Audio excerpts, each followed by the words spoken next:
السلام عليكم ورحمة الله وبركاته. صبحكم الله بالخير وبالرضا وبالسرور. عندي بعض الكلام ودي أقوله. وقبل كل شيء خليني أبارك للنصراويين العمل المميز جدا في الفئات السنية واللي نتج مؤخرا عن تحقيق فريق ناشئين بطولة دوري ممتاز الناشئين. وهذا العمل بلا شك عمل تراكمي ممتد من سنوات طويلة وصل إلى ما وصل إليه الآن، ولذلك يجب أن نقول للجميع شكرا.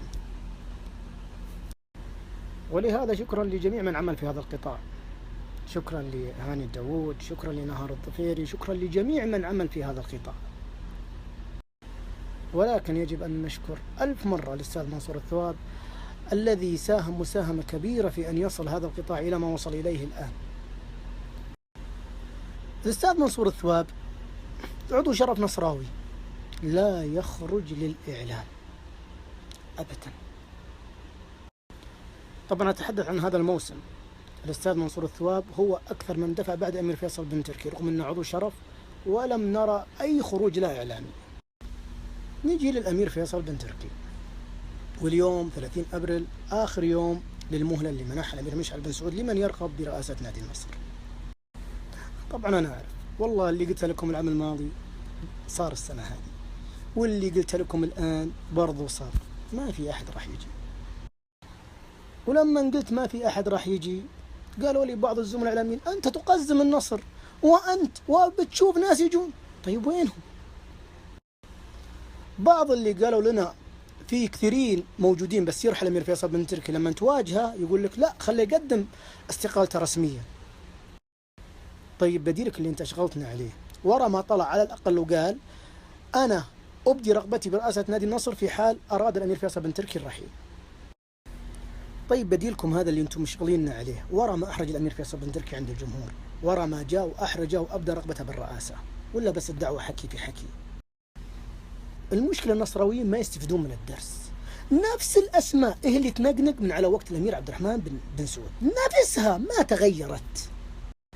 إدارة عبد الرحمن بن سعود الله يرحمه ويغفر له، الإدارة المكلفة ممدوح بن عبد الرحمن، إدارة سعد بن فيصل، إدارة فيصل بن عبد الرحمن، إدارة فيصل بن تركي، نفس الأسماء هي اللي تنقنق عليه. أنا ما أعرف كيف النصراويين مو بقادرين يقتنعون إن في ناس عايشين على جروحكم، طالعين أبطال قدام الناس على جروحكم أنتوا. وش قدموا هم للنصر؟ وش قدموا؟ سؤال بس أبي أعرف الأسماء هذه وش قدمت؟ كرتون موية ما قدمت. للأسف بعض الجماهير عاطفية وانساقت خلف هذا الكلام، وبعض الجماهير اللي مقتنعة بهذا الكلام بدأت تروح وراهم لأنهم خايفين يقولوا عليهم مطبلين. الآن اللي كان يقول ارحل يا فيصل، أنت عارف لو رحل فيصل بن تركي ناديك راح يكون زي الشباب وزي نادي الاتحاد. يعني تخيل يصير نادي النصر زي نادي الشباب وزي نادي الاتحاد. إيش موقفك أنت المشجع؟ خاصة أنت اللي تقول ارحل ارحل. سبق أني قلتها بدل مرة 1000. نادي النصر لن يستطيع على رئاسته خاصة في المرحلة هذه اللي فيها ديون الاثنين، الداعم والأمير فيصل بن تركي فقط. ولما نقول الداعم مو شرط هو يجي ويجيب إدارة معه، يعني ما راح تجي إدارة إلا إذا هو خلفه فقط لا غير. طبعا اللي كانوا يقودون حملة ارحل يا فيصل امش وبيجي بدال 1000، الآن لما تحجر له وتحطه في زاوية ايش يقول؟ يقول طيب سدد الديون كلها ثم نرح. الرد سهل عليه. فيصل بن تركي جالس يسدد الآن، والآن سدد أكثر من 25% من الديون في السنة الأولى وهو أعلنها من قبل. لذلك فيصل بن تركي مو طالب أنه يسدد الديون بين يوم وليلة، هو أعلن راح يسددها على 4 سنوات ويصفر الديون. تبيه يمشي تحمل أنت سداد الديون. والله قلتها لكم من واحد عاش وشاف السيناريوهات تتكرر من على أيام الأمير عبد الرحمن بن سعود الله يرحمه، نفس الشيء يتكرر، جالسين يعيشون دور البطل، ما عندهم شيء يسوونه فيروحون يقودون الحملات على أساس أنهم يطلعون قدام الناس بدور المنقذ دور البطل. طيب إيش عندكم؟ ما عندهم شيء. وقمة البجاحة، وهذا اللي زعلني أنا شخصيا، أنك تنكر عمل الآخرين. يعني في نكران وجحود لعمل فيصل بن تركي بشكل غير طبيعي. مثلا موضوع وليد عبد الله، لما الأمير فيصل بن تركي سدده من جبل خاص قالوا لا مش هو، هذا عضو شرف. يا أخي عيب والله عيب، استحوا. أعطيكم معلومة جديدة. برونو حصلت في عقده إشكاليات بسيطة بزيادة، الأمير فيصل بن تركي بيتكفل فيها من جبل خاص. وأنا لما أقول هالكلام أقوله لأن من الظلم أن ينسب شيء للآخرين، ومن الجحود والنكران أن تسلب حق فيصل بن تركي فيها. طبعا برونو مطلب نصراوي التجديد معه، ولهذا الأمير فيصل بن تركي يسعى للتجديد معه حتى وهو في احتمال كبير أنه يمشي. وأنا أقول الأمير فيصل بن تركي والله من مصلحة نادي النصر أنك تبدأ، لكن أرجوك أرحل.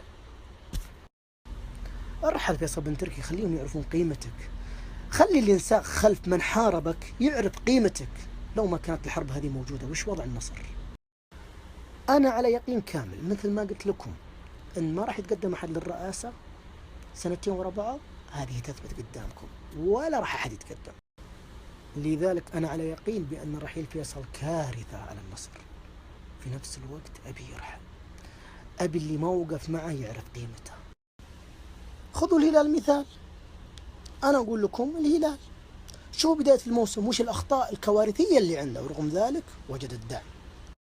لعب مباراة السوبر بلاعب أجنبي واحد، اللعيبة الأجانب ما طلعوا بمستواهم، رئيس النادي مسافر، مدرب اللي جابوه كان مدرب فاشل. بغض النظر عن أخطاء التحكيم اللي حصلت ودعمت موقفه، ولكن ما شفنا فيه هجوم لا إعلامي ولا جماهيري، وهذه النهاية. كان في نقد من البعض صحيح، لكن ما كان في حرب، ما كان في حرب مثل ما حصل من بعض النصراويين ضد إدارة النصر. الآن فيصل بن تركي أرجوك تكفى، أرجوك ارحل، أرجوك ارحل، ارحل. اسمع كلام أخوك، الحرب تتواصل عليك، ضعني ارحل. مهما عملت ومهما ستفعل اللي يحاربونك بيواصلون الحرب عليك، لأن هذا بالنسبة لهم مبدأ، هم يبون يثبتون أنك أنت فاشل، هم ما يبون النصر يحقق بطولة وأنت رئيس النادي عشان كلامهم يصير صحيح. ارحل يا أبو تركي، أرجوك ارحل. طالما الحرب ستتواصل عليك وللأسف هناك جماهير كثيرة ستنساق خلفهم، ليش تتعب نفسك وتخسر مالك وتخسر صحتك؟ ليه؟ الأمير فيصل بن تركي نصحتك نصيحة لوجه الله، وأنا في آخر مشواري الإعلامي، ارحل عن نادي النصر. الأمير فيصل بن تركي طالما أنا موجود، أنا بالنسبة لي قناعتي واحدة، لأني أعرف إن إيجابياتك تطغى على سلبياتك، وأقول هذا ليس لأنك فيصل بن تركي، بل لأنك رئيس نادي النصر، وهذا الكلام قلت لك أكثر مرة، لقطة ختام. أقول له أنا خويك في الليالي المعاسير، ولا الرخاء كل يسد بمكاني. طيب